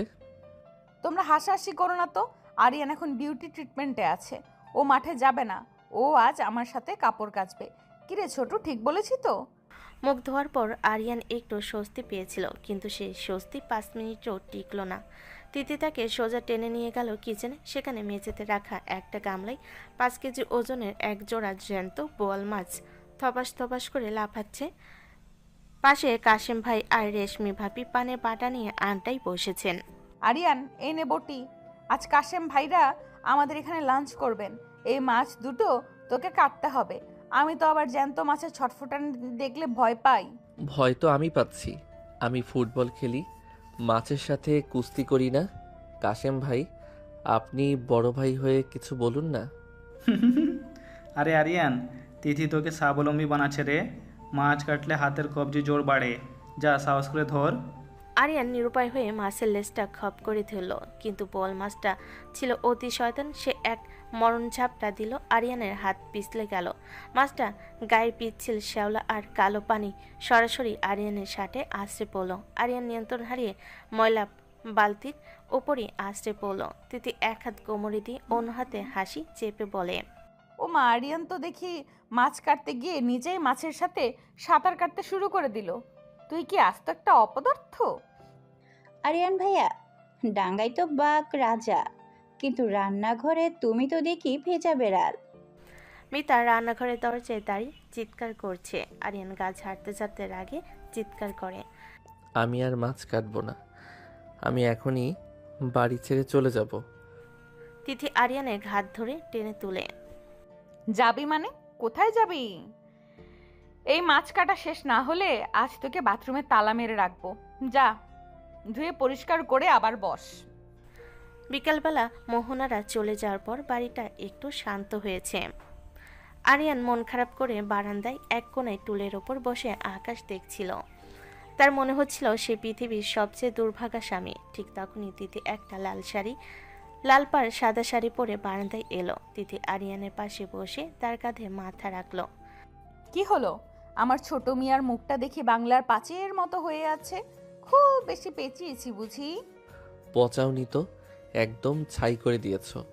বল্টুরা ক্লাবে গিয়ে আমার এই মাটির মূর্তি হওয়ার গল্প সবাইকে বলবে। তুমি কি চাও না লোকে আমাকে সম্মান করুক? তিথি আরিয়ানের হাতটা নিজের হাতের মুঠোয় নিয়ে বলে, পাগল একটা। লোকে তোকে সম্মান করবে কারণ তুই আমাকে সম্মান করিস। তুই জানিস না, তোকে যখন সবাই আমার আঁচল ধরা বলে খ্যাপায় তখন আমার মনে হয় তুই দুনিয়ার সবচেয়ে সাহসী ছেলে। তিথি তার শাড়ির আঁচল দিয়ে আরিয়ানের কপালের ঘাম মুছে দিল। আরিয়ানের সব রাগ যেন এক নিমিষেই কর্পূরের মতো উবে গেল। শাসন তো খুব করলে, এখন ক্ষতিপূরণ হিসেবে কি দেবে? বিকেলে তো বাড়িতে কেউ নেই। তিথি মুচকি হেসে আরিয়ানের কানের লতিতে একটা ছোট্ট কামড় দিয়ে বলে, ক্ষতিপূরণ পাবি, তবে একটা টাস্ক আছে। আজ রাতে তোকে আমার এই শাড়ির কুচিগুলো একদম পারফেক্টলি পিন দিয়ে আটকে দিতে হবে। পারবি না আমার হিরো? তুমি কি আমাকে দিয়ে শেষমেশ দর্জির কাজও করাবে? মানুষ কি বলবে? মানুষ যাই বলুক, তুই তো জানিস রাতে যখন আমি তোকে জড়িয়ে ধরবো এগুলো সব পরিষ্কার মনে হবে। সন্ধ্যায় পাড়ার ক্লাবে একটা মিটিং ছিল। আরিয়ান ভাবলো আজ সে তার পুরুষত্ব প্রমাণ করে ছাড়বে। সে ক্লাবে গিয়ে বল্টুদের সামনে মুখ ফুলিয়ে আড্ডা দিতে শুরু করলো। বুঝলে বল্টু, বউদের বেশি মাথায় তুলতে নেই। আমি তিথিকে একদম টাইট দিয়ে রাখি। ও আমাকে ছাড়া পানি পর্যন্ত খায় না। আমি যা বলি ও সেটা পালন করতে বাধ্য। তাই নাকি আরিয়ান? তবে ওই গেটের দিকে তাকাতো, ওটা কি তোর পারমিশন নিয়ে আসা কোনো মূর্তি নাকি? আরিয়ান পেছনের দিকে তাকিয়ে দেখলো তিথি হাতে একটা বড় কালো ছাতা আর একটা বাজার ব্যাগ নিয়ে দাঁড়িয়ে। আরিয়ানের গলার স্বর সাথে সাথে নেমে গেল। তখন এগুলো সব পুরস্কার মনে হবে। আরিয়ান, ঘরে চিনি আর কয়েল শেষ হয়ে গেছে। তুমি এখানে বসে পলিটিক্স করছো? এসো আমার সাথে বাজারে চলো, ব্যাগটা ধরো তো। এই তো আমি জাস্ট কাশিম ভাইকে বলছিলাম যে চিনি ছাড়া চা খাওয়া স্বাস্থ্যের জন্য খারাপ। আমি আসছি তিথি। ওরে আমাদের টাই দিয়ে রাখা বাঘ, যা ব্যাগ ধরে বাজার কর, না করলে কিন্তু আজ রাতে তোকে বারান্দায় মশা তাড়াতে হবে। রাত 11টা। আরিয়ান বাজার করে পা টিপে টিপে ঘরে ঢুকলো। সে দেখলো তিথি বিছানায় লুডো আর একটা লম্বা বেল্ট নিয়ে বসে আছে। আরিয়ান এসো, আজ আমাদের ফাইনাল খেলা। যদি আমি জিতি তবে কাল সকালে তুমি আমার সব জামা কাপড় কেচে দেবে আর ঝাড়ু দেবে। যদি আমি জিতি তবে তুমি কাল সারাদিন আমাকে স্যার বলে ডাকবে আর আমি যা বলবো তাই করবে। ডিল? ডিল, কিন্তু মনে রাখিস বাঘিনীর সাথে খেলছিস। লুডো খেলা শুরু হলো। আরিয়ান প্রাণপণে জেতার চেষ্টা করলো, কিন্তু তিথি বারবার গুটি কাটছে আর পছানি দিচ্ছে। শেষে তিথি জিতে গেল একটা ছক্কা দিয়ে। তুমি চিটিং করেছো। তুমি ডাইসটা হাতের ভেতর লুকিয়ে রাখো। তুমি একটা বড় ধান্দাবাজ বউ। আরিয়ান রাগে লুডোর বোর্ডটা ছুঁড়ে দেয়। তিথি আরিয়ানকে একটানে নিজের ওপর শুইয়ে দিয়ে বলে, ধান্দাবাজ না রে, আমি হচ্ছি তোর বস, আর বসের কাছে হারলে শাস্তি তো নিতেই হয়। কাল সকালে সাবান আর বালতি রেডি রাখিস ছোটু। তিথি আরিয়ানের বুকে মুখ লুকিয়ে খিলখিল করে হাসতে লাগলো। আরিয়ান মুখ গোমরা করলেও মনে মনে সে অদ্ভুত প্রশান্তি পাচ্ছিল। সে বুঝলো তিথির এই দাপট আর মিষ্টির শাসনই আসলে তাদের ভালোবাসার প্রাণ শক্তি। সে তিথিকে আরো শক্ত করে জড়িয়ে ধরল। বাড়ির নিস্তব্ধতায় মিশে রইল দুইটি অসমন কিন্তু নিবিড় প্রেমিকের খুনসুটি।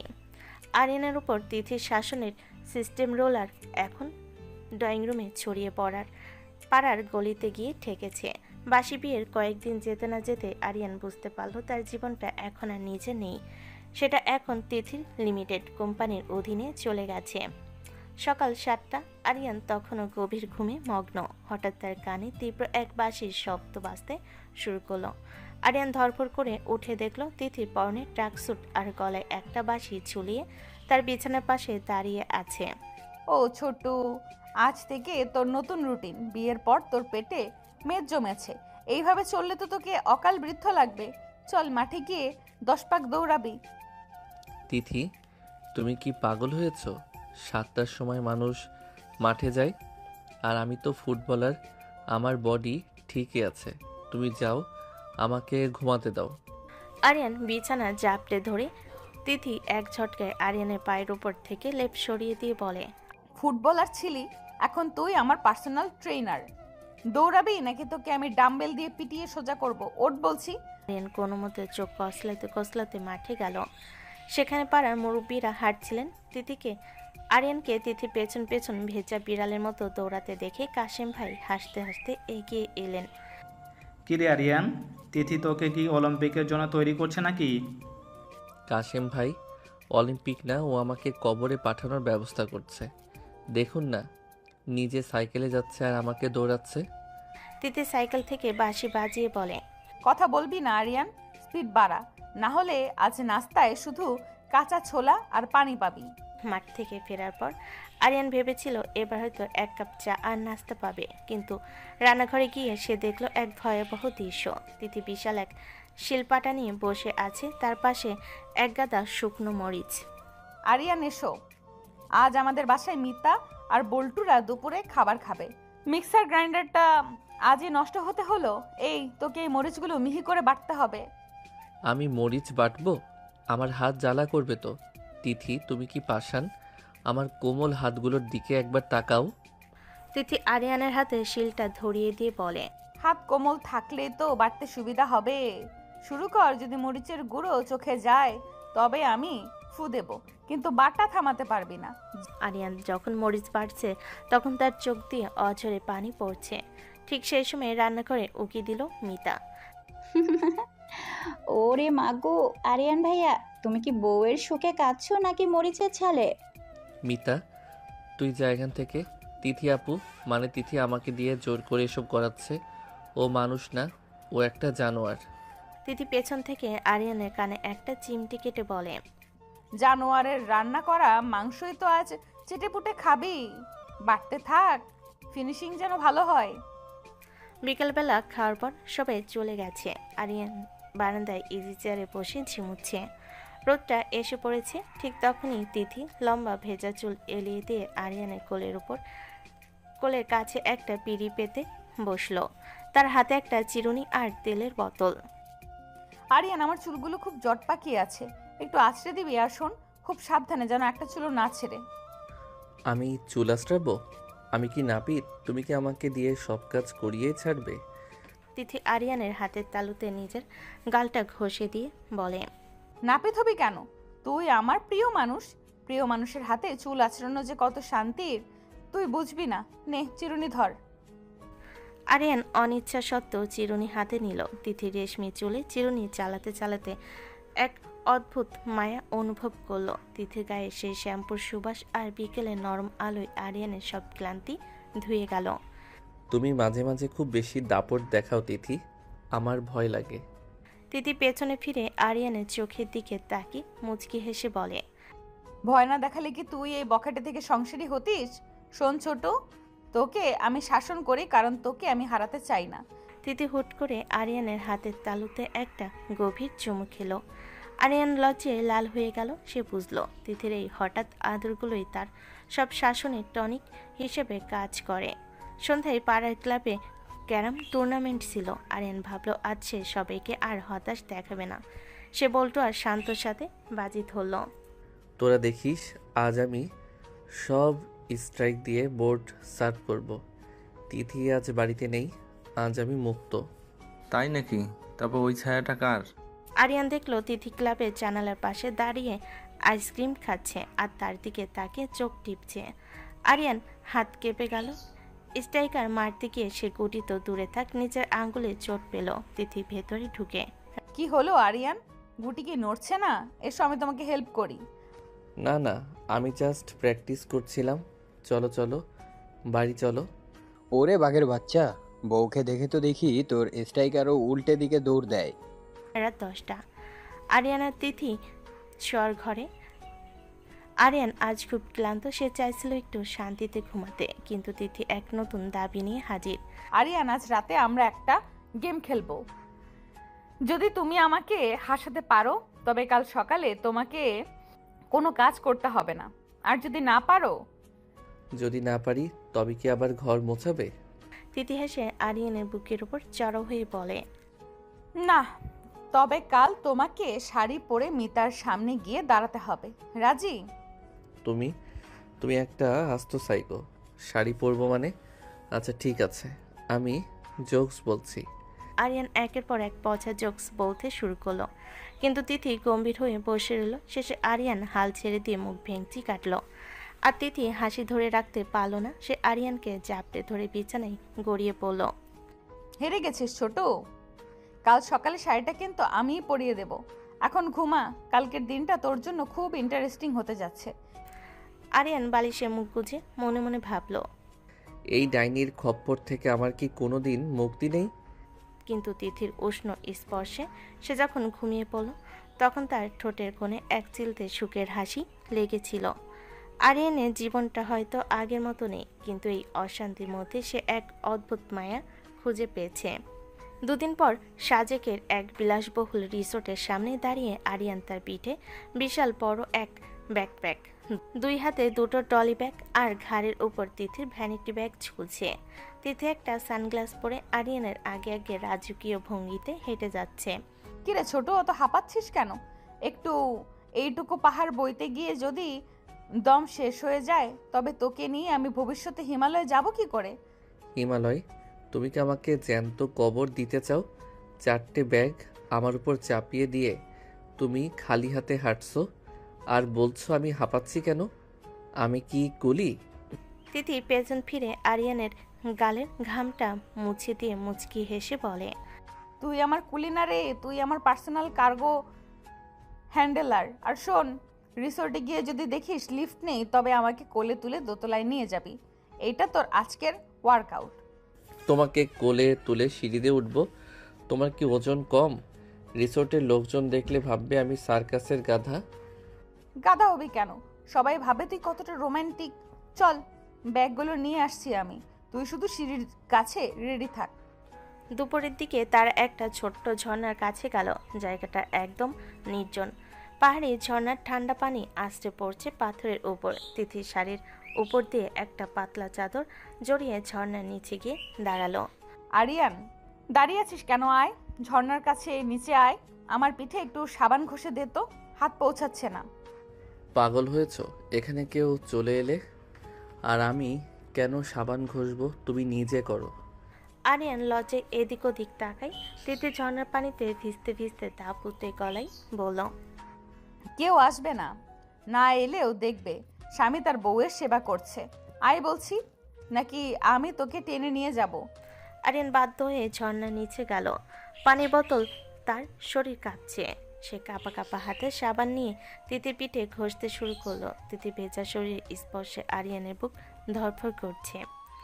তিথি, তুমি খুব পচা।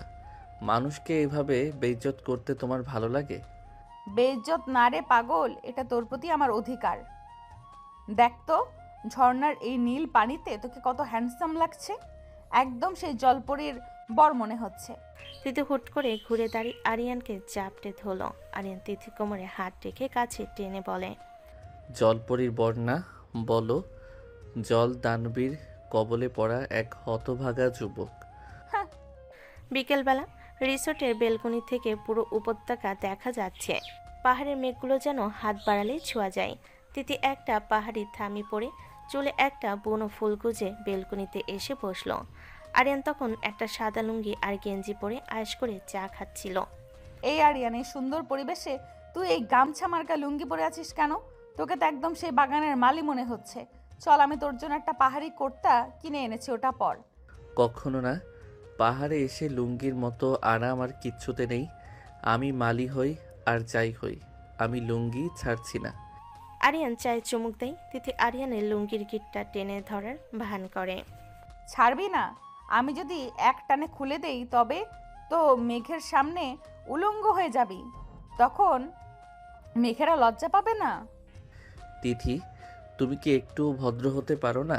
চারপাশে লোকজন আছে, ক্যামেরা আছে। আরিয়ান আতঙ্কে লুঙ্গি শক্ত করে ধরে। তিথি খিলখিল করে হেসে আরিয়ানের কোলে মাথা রেখে শুয়ে পড়ে। ভদ্র হয়ে কি হবে? আমি তোকে সারা জীবন এইভাবেই জ্বালিয়ে মারবো। শোন, কাল ভোরে আমরা সূর্যোদয় দেখতে যাব। তোকে কিন্তু আমাকে পিঠে নিয়ে পাহাড়ে উঠতে হবে। আমি নিশ্চিত আমি এই ট্রিপ থেকে জ্যান্ত ফিরবো না। তুমি আমাকে শেষ করে দেবে। রাতে রিসোর্টের উঠোনে ক্যাম্পফায়ার জ্বালানো হয়েছে। আরও কয়েকটা টুরিস্ট গ্রুপ সেখানে গোল হয়ে বসে গান গাইছে। তিথি হুট করে দাঁড়িয়ে পড়ে ঘোষণা দিল, সবাই শুনুন, আমার বর আরিয়ান খুব ভালো গান গায়। ও এখন আপনাদের একটা বিরহের গান শুনিয়ে মুগ্ধ করবে। তিথি, আমি কোনোদিন গান গাইনি। তুমি কেন মিথ্যে বলছো? আমি এখন কি গাইবো? মা গো মা, ও গো মা। যা পারিস গা, না গাইলে কিন্তু আজ রাতে তোকে পাহাড়ি মশার কামড় খেতে বারান্দায় বসে থাকতে হবে। আরিয়ান নিরুপায় হয়ে গাইতে শুরু করলো এক অদ্ভুত সুরেলা গান। আমার বউটা একটা ডাইনি, আমায় খাটিয়ে মারে। সবাই ভাবলো এটা কোনো মজার ফোক গান। সবাই তালি দিতে লাগলো। এদিকে বল্টু ফুট করে ওই রিসোর্টে সপরিবারে হাজির হয়েছে। কিরে আরিয়ান, তুই তো দেখি পাহাড়ের গায়েও হয়ে গেছিস। তিথি আপু, আপনি একে দিয়ে গান গাওয়ালেন নাকি জান কবজ করলেন? বাহ, তোমরাও এসেছো, ভালোই হলো। আর ও তো আমার কোকিল, মাঝে মাঝে একটু খাঁচায় বন্দি করে গান শোনাতে হয়। রাত তখন অনেক। রিসোর্টের চারপাশ ঘন কুয়াশায় ঢাকা। আরিয়ান আর তিথি তাদের কাঠের কটেজের জানালা খুলে মেঘ দেখছিল। আরিয়ান ঠান্ডায় কাঁপছে। তিথি একটা কম্বল নিয়ে এসে দুজনকে একসাথে মুড়িয়ে দিল। তিথি, তুমি কেন আমাকে এত জ্বালাও? কেন আমাকে দিয়ে ওসব অদ্ভুত কাজ করাও? কারণ তুই যখন রেগে যাস তখন তোকে খুব সাহসী লাগে, আর যখন তুই আমার কথা শুনে কাজ করিস তখন মনে হয় তুই পৃথিবীর সবচেয়ে বেশি আমাকে ভালোবাসিস। তোর এই বাধ্য থাকাটাই আমার কাছে সবচেয়ে বড় রোম্যান্স। তিথি আরিয়ানের বুকে কান পেতে আরিয়ান তিথিকে শক্ত করে জড়িয়ে ধরে। তুমি একটা অদ্ভুত মেয়ে, শাসনও করো আবার এমনভাবে মায়ায় জড়াও যে আমি পালানোর পথ খুঁজে পাই না। পালানোর পথ তো কোনোদিন পাবি না ছোট। তোকে আমি পাহাড়ে আনুক আর সমুদ্রে, তুই সব সময় আমার হয়েই থাকবি। কিন্তু মনে রাখিস, এই আরিয়ানের ওপর রানীর অধিকার সবার চেয়ে বেশি। আরিয়ান কোনো কথা বলল না। সে তিথির কপালে একটা দীর্ঘ চুমু খেলো। বাইরে পাহাড়ের মেঘেরা নাচছে, আর ঘরের ভেতর দুই অসম কিন্তু নিবিড় প্রেমে পাগল দম্পতি মান অভিমান আর শাসনের এক নতুন গল্প লেখা হচ্ছে। সাজেকের ভোরের কুয়াশা তখনও পাহাড়ের বুক ছাড়েনি। রিসোর্টের কাঠের বেলকুনিতে আরিয়ান দাঁড়িয়ে আছে। তার পরনে একটা পাহাড়ি কুর্তা, যা তিথি তাকে জোর করে পরিয়েছে। আরিয়ানের হাতে একটা ঝাড়ু, এক বালতি পানি। তিথি পাশে ইজি চেয়ারে বসে আশ করে কফি খাচ্ছে। কিরে ছোট, দাঁড়িয়ে আছিস কেন? এই রিসোর্টের ব্যালকনিটা একটু ঝকঝকে করে পরিষ্কার কর। আমরা যখন এখান থেকে চলে যাব রিসোর্টের লোকজন যেন বলে আরিয়ানের মতো গুণী বর আর হয় না। তিথি, আজ আমাদের হানিমুনের শেষ দিন, অন্তত আজ তো আমাকে মাফ করো। লোকে কি বলবে? পাহাড়ে এসেও জামাই ঘর মুছছে। আমার ইজ্জত তো অলরেডি মেঘে ভেসে গেছে। আরিয়ান হতাশ হয়ে ঝাড়ুটা মেঝেতে ঠুকে। তিথি কফির কাপে চুমুক দিয়ে ভুরু নাচিয়ে বলে, ইজ্জত দিয়ে কি করবি? তোর ইজ্জত তো আমার আলমারিতে বন্দি। আর শোন, ঘর মোছা শেষ হলে আমার পা দুটো একটু টিপে দিস। কাল ঝর্ণায় নামতে গিয়ে খুব ব্যথা হয়েছে। আমি কি তোমার ফুড মেসেঞ্জার? আমি কি সত্যি তোমার বর নাকি তোমার পার্সোনাল রোবট?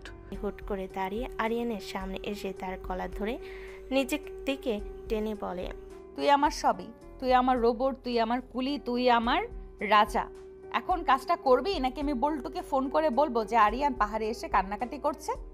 না না, বল্টুকে বলো না। ওই হারামিটা পাড়ায় ঢোল পিটিয়ে দেবে। আমি মুছছি।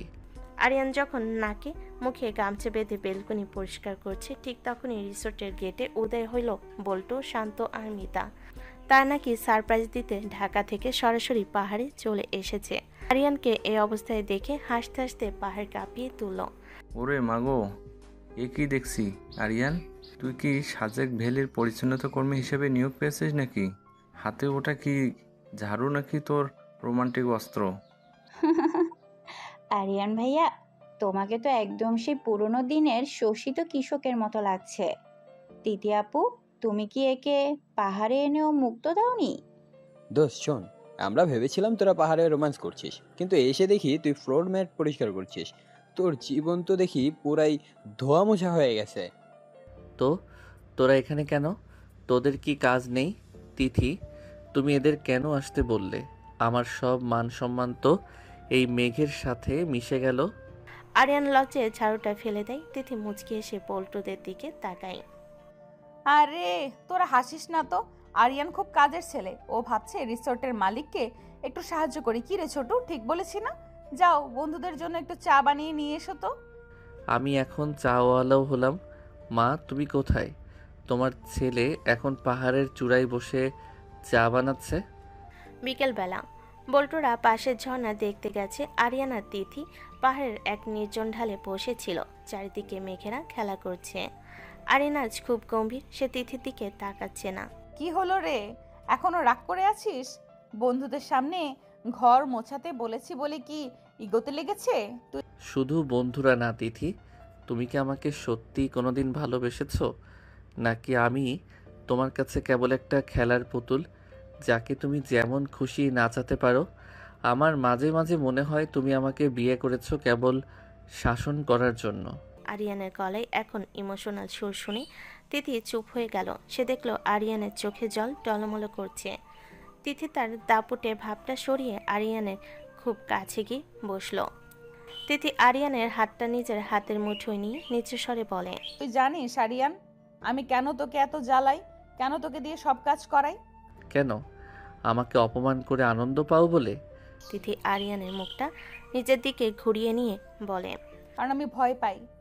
আমি বয়সে তোর বড়, আমাদের বিয়েটা নিয়ে কত কথা হয়েছে। আমি চাই তুই এমন একজন মানুষ হ যে পৃথিবীর যে কোনো পরিস্থিতিতে টিকে থাকতে পারে। আমি তোকে শাসন করি যাতে তোকে কেউ অযোগ্য বলতে না পারে। তোকে যখন আমি কাজ করতে দেখি তখন আমার মনে হয় তুই আমার জীবনের সবচেয়ে শক্তিশালী খুঁটি।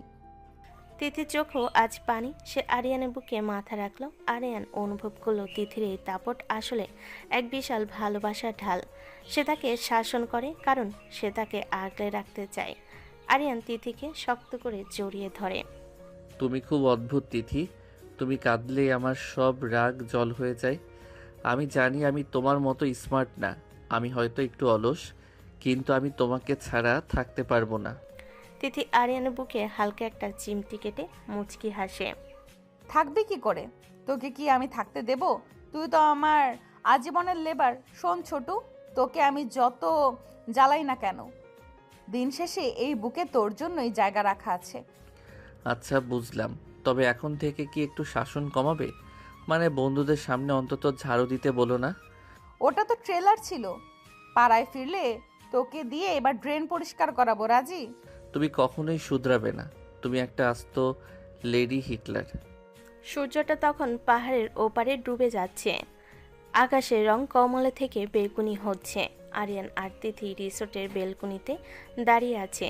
তিথি আরিয়ানের কাঁধে মাথা রেখেছে। আজ আরিয়ান এক হাতে তিথির কোমর জড়িয়ে ধরে অন্য হাতে কফি মগ ধরে আছে। আরিয়ান, কাল সকালে আমাদের ফ্লাইট। বাড়ি গিয়েই কিন্তু আমাদের ঘরটা ভালো করে গোছাতে হবে। অনেক ধুলো জমেছে হয়তো। জানি, আর হয়তো ডালও বাটতে হবে, পেঁয়াজও কাটতে হবে, তাই না? ঠিক ধরেছিস, কিন্তু তার আগে আজ রাতে তোকে একটা গান শোনাতে হবে। বিরহের গান না, ভালোবাসার গান। ভালোবাসার গান তো আমাদের জীবনের প্রতিটি মুহূর্তেই বাজছে তিথি। তুমি যতই দাপট দেখাও, এই অবাধ্য হৃদয়টা এখন পুরোপুরি তোমার দখলেই আছে।